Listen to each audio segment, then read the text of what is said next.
दोस्तों, इसे एक चुटकी में पश्चिम बंगाल का पूरा गेम बदल दिया सीएम शुभेंदु अधिकारी जी ने। आपको मेरे पिछले कुछ एपिसोड से मालूम पड़ा कि यहाँ का जनता जिन्होंने दोनों हाथ भर के इस सरकार को आशीर्वाद किया था, उनका ही थोड़ा गुस्सा आ रहा था इस सरकार के ऊपर। क्यों?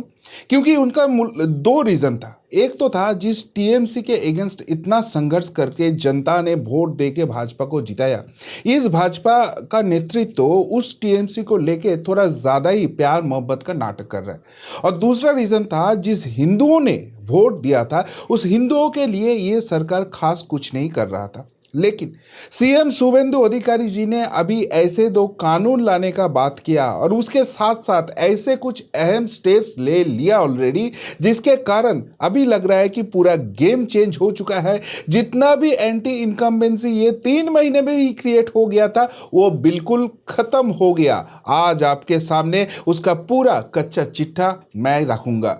नमस्कार, जय श्री राम, हर हर महादेव। मैं हूं आपका प्रिय मित्र शुद्धशील घोष। दोस्तों, इस सरकार को जनता ने बहुत भरोसे के साथ लेके आए थे, लेकिन ये सरकार सत्ता के आने के बाद ही कुछ ऐसे स्टेप किया, कुछ ऐसे बात किए और ऐसे कुछ चीजें चल रहे थे जो लेकर जनता के मन में बहुत गुस्सा फुट रहा था। लेकिन शुभेंदु अधिकारी जी वो सामने से नेतृत्व देने वाला लोग है और इसलिए जनता का ये गुस्सा देख के उन्होंने देख लिया, थाम लिया कि उनको सरकार का नीति जो है वो जनता के सामने लाना बहुत जरूरी है। और इसलिए उन्होंने दो सख्त कानून लाने का जिक्र कर दिया। शुभेंदु अधिकारी जी क्लियरली बोल दिया, जैसे डॉक्टर श्यामा प्रसाद मुखर्जी बोला था उसके हिसाब से अभी बंगाल में एक ही राज्य, एक ही मुख्यमंत्री और एक ही कानून, यही नारा चलेगा। उसके मतलब यूसीसी बिल आने वाला है। ये यूसीसी बिल ये सरकार आने के बाद जब विधानसभा में अधिवेशन हुआ, वो पहले अधिवेशन में ही उनका जिक्र किया गया था, लेकिन उसमें कुछ दिक्कत आ रहा था, कुछ टेक्निकलिटी प्रॉब्लम था और इसलिए उत्तराखंड में जो यूसीसी बिल इंप्लीमेंट हुआ उसका ही पूरा यहां पर भी इंप्लीमेंट करने का प्लानिंग हुआ और इसके लिए एक स्पेशल कमेटी भी बुलाया गया। उन्होंने अभी ड्राफ्ट बना लिया है और शुभेंदु अधिकारी जी पहले ही बोल दिया था कि भाई पहले जैसे हम इसको डिस्कस करेंगे और इसके लिए एक स्पेशल हम मूवमेंट करेंगे और फिर इसको हम कानून बना देंगे। उसका पूरा जो प्रोसीड्योर है वह चालू हो गया अभी और इसके मतलब बहुत जल्द ही पश्चिम बंगाल में यूसीसी आने वाला है। इसके मतलब यहाँ पर जो शरीयत कानून था उसका खत्म होने वाला है, जो यहाँ का हिंदुओं का बहुत दिनों से डिमांड था और वही वाला करने वाला है। लेकिन इससे भी सख्त कानून आने वाला है दो चीज के ऊपर, एक तो लैंड जिहाद और दूसरा है धर्मांतरण। यहां पर शुभेंदु अधिकारी जी क्लियरली बोल दिया कि पश्चिम बंगाल का जो डेमोग्राफी है वो चेंज होने वाला है। ममता बनर्जी के रेजिम में ये टॉप ऑफ द फॉर्म पहुंच गया था। क्यों? क्योंकि यहां पर दूसरे धर्म के लोग आते थे, हिंदू इलाका में जाते थे और वहां पर जाके उन्होंने ऐसे अनाप शनाप काम करना चालू कर देते थे कि वहां पर हिंदू टिक नहीं पाते और इसलिए अपना जमीन वो सारे दूसरे धर्म के लोगों को बेच के वो दूसरे जगह में चले जाते थे और ऐसे करते करते एनक्रोचमेंट चालू हो गया। पूरा जो बॉर्डर एरिया है वो अभी हिंदू वहां से कम होते दिख रहा है और इसलिए अभी ये सरकार कानून लाने वाला है कि अगर आपको लैंड सेल करना है तो आपके खुद के धर्म के अंदर ही आपको सेल करना पड़ेगा, आप दूसरे धर्म में नहीं कर सकते हो। दूसरे एक चीज भी है, यहाँ पर गरीबी बहुत है और उस गरीबी की फायदा उठा के बहुत सारे एनजीओज यहाँ पर घुस गए हैं जो धर्मांतरण के लिए काम कर रहा है और उस गरीबी के कारण ये सब चीज करने के ऊपर भी अभी रोक लाया जाएगा। ऐसे तो एफसीआरए बिल आ रहा है, वो सारी चीज बहुत भारी मात्रा से वो रुक जाएगा, लेकिन पश्चिम बंगाल में इसके लिए स्पेशल कानून लाने वाला है। इसके मतलब ममता बनर्जी का जो तुष्टीकरण का राजनीति था वो अभी खत्म होने वाला है और पश्चिम बंगाल जो हिंदुओं के राज्य है, जो हिंदू ने वोट देके यहां पर सरकार बनाया, उसके लिए अभी काम करना चालू कर दिया शुभेंदु अधिकारी सरकार ने। और उन्होंने क्लियरली ये भी घोषणा कर दिया कि भाई देखो, पश्चिम बंगाल का हेरिटेज बहुत ही रिच है और वो जो आध्यात्मिक चेतना है उसको जागरूक करने का काम ये सरकार करेंगे। उसके मतलब वही तुष्टिकरण अभी खत्म होने वाला है। जो हिंदू का रिच हेरिटेज है उसका पुनर्जागरण ये शुभेंदु सरकार के हाथ से होगा। अगर सच में ऐसी चीज होता है तो यहाँ का जो हिंदू वोटर है वो तो खुशी के लहर में मात उठेगा और उसके लिए जो भी एंटी इनकम्बेंसी तैयार हुआ है वो खत्म हो जाएगा। लेकिन बात यहां पर खत्म नहीं होता है। देखिए, धर्म तो ठीक है, अपने जगह में सब कुछ ठीक है, लेकिन जो नौजवान है उसका मेन मुद्दा है नौकरी। क्योंकि ये जो ममता गवर्नमेंट था, वो ममता गवर्नमेंट ने ये पिछले 15 साल से नौकरी का कोई इंतजाम ही नहीं किया है और जहां जहां पर भी थोड़ा बहुत किया है वो पूरा करप्शन से भरा हुआ है और इसलिए यहाँ कर बहुत सारे नौजवान जो है उसका भविष्य खराब हो गया। और इसलिए जो नौजवान थे उसने इस बार भारी मात्रा से वोटिंग किया था भाजपा के लिए। एक ही डिमांड था, नौकरी का इंतजाम करो। लेकिन हमने क्या देखा, यहां पर सबसे ज्यादा घोटाला हुआ है एसएससी स्कैम। इसके मतलब शिक्षक का जो नियोग होता था उसमें ही सबसे ज्यादा स्कैम हुआ था। 26,000 शिक्षक का नौकरी चले गए क्योंकि ममता बनर्जी का गवर्नमेंट ने स्कैम किया था और जो स्कैमर था उसको बचाने के लिए कौन असली है कौन नकली है ये बताया तक नहीं कोर्ट को। लेकिन अभी ऐसे सिचुएशन नहीं होने देंगे, इसलिए शुभेंदु अधिकारी का गवर्नमेंट पहले ये डिक्लेयर कर दिया था, ये सारे जो नौकरी देने वाला संस्था है उनके जो हेड होगा, उनके जो बॉस होगा, वहां पे कोई पॉलिटिकल कनेक्शन नहीं रहेगा। किसी का पॉलिटिकल रिकमेंडेशन में वहां पर नौकरी नहीं होने वाला है। आपने योग्यता से आप अपना नौकरी ले लो और उसके लिए आपको एक भी पैसा नहीं देना पड़ेगा। इसलिए हम देखते हैं ये सारे जो संस्था थे उसके जो हेड हुआ करते थे उनको हटा के अभी सारे आईएएस ऑफिसर को वहां पर बिठाया गया। ये तो वेलकम स्टेप था, लेकिन उससे भी बड़ा स्टेप काल शुभेंदु अधिकारी का गवर्नमेंट ने ले लिया।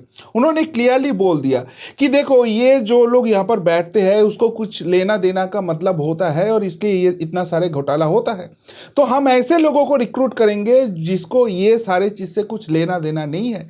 और इसलिए एक 5 मेंबर कमेटी है जिसमें ऑलरेडी आईएएस ऑफिसर हेड कर रहे हैं और 4 मेंबर वहां पर होंगे और वो एसएससी का 4 मेंबर में 3 मेंबर है रामकृष्ण मिशन का सन्यासी और वो भी हायर एजुकेटेड है, कोई इधर उधर से उठा के नहीं लेके आया है। और 4th जो मेंबर है वो है आईआईएम का अध्यापक। उनके मतलब जो एडुकेशन है उसको हाईएस्ट प्रायोरिटी दिया गया है और वहां पर ऐसे लोगों को बिठाया गया है जो स्कैम नहीं कर सकते हैं और इसके साथ साथ युवा का जो भविष्य है वो एकदम कॉन्क्रीट हो जाएगा। बट ये तो यहाँ पर तैयार है, लोगों का मन में एक ही सवाल है, ये नौकरी का एग्जाम कब चालू हो जाएगा। और यहाँ पर भी खुशखबरी दे रहा है शुभेंदु अधिकारी गवर्नमेंट। जैसे यूपीएससी होता है वैसे वेस्ट बंगाल में पीएससी भी है और उस पब्लिक सर्विस कमीशन के अंडर में अभी सारे जो नौकरी है, जो शिक्षक का नौकरी है वो छोड़ के उसको लाने का इंतजाम किया गया है। और इसलिए जो म्यूनिसिपैलिटी में अभी रिक्रूटमेंट होगा वो ये पीएससी के थ्रू होगा। वहाँ पर टोटल 17,000 रिक्रूटमेंट होने वाला है जिसमें से 8,000 नए रिक्रूटमेंट है। मतलब जो पुराने पोस्ट थे उसके साथ साथ 8,000 नए पोस्ट भी वहाँ पर क्रिएट किया गया है और जहाँ पर भारी मात्रा में अभी रिक्रूटमेंट होने वाला है। मतलब यहाँ का लोग जो युवा थे, ममता बनर्जी बस उसके हाथ में 500,000 रुपए थमा दे के बोलते थे भाई इसमें ही खुश रहो, इससे ज्यादा आप एक्सपेक्ट मत करो, सरकार आपको नौकरी नहीं दे सकता है। जब भी इनका आंदोलन होता था ममता बनर्जी का गवर्नमेंट बुरी तरीके से इन लोगों को पीटते थे, लेकिन शुभेंदु अधिकारी का गवर्नमेंट होने के बाद सबसे प्रायोरिटी में इस चीज को लिया गया और उसको इंप्लीमेंट भी किया गया है। तो इसके मतलब खुशी के लहर तो धीरे धीरे बढ़ रहा है बंगाल में, लेकिन यहां पर ही बात खत्म नहीं हो जाता है। देखिए, ममता बनर्जी गवर्नमेंट को सत्ता से जाने से एक बड़ा कारण था यह का जो गवर्नमेंट नौकरी करने वाला लोग है वो लोग, क्योंकि ममता बनर्जी कभी इन लोगों को डीए नहीं देते, डियरनेस अलाउंस नहीं देते हैं। पश्चिम बंगाल सारा भारत में सबसे पिछले वाले राज्य थे जहां पर ये डीए नहीं दिया जाता था और जो केंद्र था उसके साथ यहाँ का जो वर्कर होते थे, गवर्नमेंट एम्प्लॉयज होते थे, उनका डिफरेंस कम से कम 50% 60% का होता था। तो ये लेके बहुत सारे मामला हुआ और हर मामले में ममता बनर्जी का गवर्नमेंट हार गए हैं। वो कोलकाता हाई कोर्ट हो सकता है, वो स्टेट एडमिनिस्ट्रेटिव ट्राइब्यूनल हो सकता है, वो सुप्रीम कोर्ट हो सकता है, लेकिन फिर भी ममता बनर्जी ने पैसा नहीं दिया। तो यहां पर जब ममता बनर्जी गए तब तो सेंट्रल में अभी 7th पे कमीशन है और यहां पर 5th पे कमीशन चल रहा है, 2 पे कमीशन का यहां पर डिफरेंस है। तो वो सब तो छोड़ दीजिए, जो सबसे इंपॉर्टेंट बात है यहां पर जो डीए का डिफरेंस था वो ऑलमोस्ट 40% था। तो शुभेंदु अधिकारी ने वो जो बजट अधिवेशन हुआ वहां पर ही बोल दिया कि चलो अभी तो हम आपको एक साथ एक लप में 20% डीए देता हूं और हमको थोड़ा टाइम दीजिए क्योंकि ये बहुत पैसे का मामला है। मैं नेक्स्ट बजट तक आपका पूरा जो डीए है, जो सेंट्रल के साथ आपका डिफरेंस है, वो आपको मैं क्लियर कर दूंगा। और डिफरेंस यहां पर ही होता है क्योंकि जब ममता बनर्जी के अगेंस्ट ये गवर्नमेंट एम्प्लॉयज आंदोलन करते थे तो ममता बनर्जी का रिप्लाई होता था, कुत्ते के तरह भोग भोग मत करो। ये था एक सीएम का स्टांस, उनका बोले हुए बात। तो आप समझ सकते हो यहां पर गवर्नमेंट एम्प्लॉयज कितना गुस्से में थे। और वहां पर ममता बनर्जी जब हार गए थे तो क्लियरली सुप्रीम कोर्ट ने यह वर्डिक्ट दिया था कि 2008 से लेकर 2019 तक ये जो लंबे समय है, इसमें जो गैप सेंट्रल एम्प्लॉयज के साथ ये स्टेट एम्प्लॉयज का है, वो गवर्नमेंट को डीए दे के कंप्लीट करना है। और ममता बनर्जी वो पैसा नहीं दे पाया, बार बार वो डालते रहे और फाइनली तो वो पावर से चली गई। अब शुभेंदु अधिकारी का गवर्नमेंट क्या करेंगे? शुभेंदु अधिकारी का गवर्नमेंट आके यहां पर पहले स्टेप जो कर दिया, 2016 से 2019 का जितना भी डीए का गैप था, वो पैसा जो पेंशन होल्डर है और ग्रुप डी स्टाफ है उनका तो सैलरी अकाउंट में चला गया और बाकी जो स्टाफ है उनका पीएफ अकाउंट में दे दिया। लेकिन 2008 से 2016 तक ये जो मामला है, इसके लेकर क्या करेंगे? शुभेंदु अधिकारी के सामने अभी 2 चैलेंज है। नंबर 1 चैलेंज है, ये तो पहले डिजिटाइज नहीं था, तो ये सारे जो 2008 से एम्प्लॉयज का रूल बुक है, सर्विस बुक है, वो सब देखना है और उसको डिजिटलाइज करके उसका पूरा कैलकुलेशन करना है। और दूसरी बात है, 2008 से 2016 तक उसको पैसा देना है, तो वो बहुत बड़े पैसे का मामला है।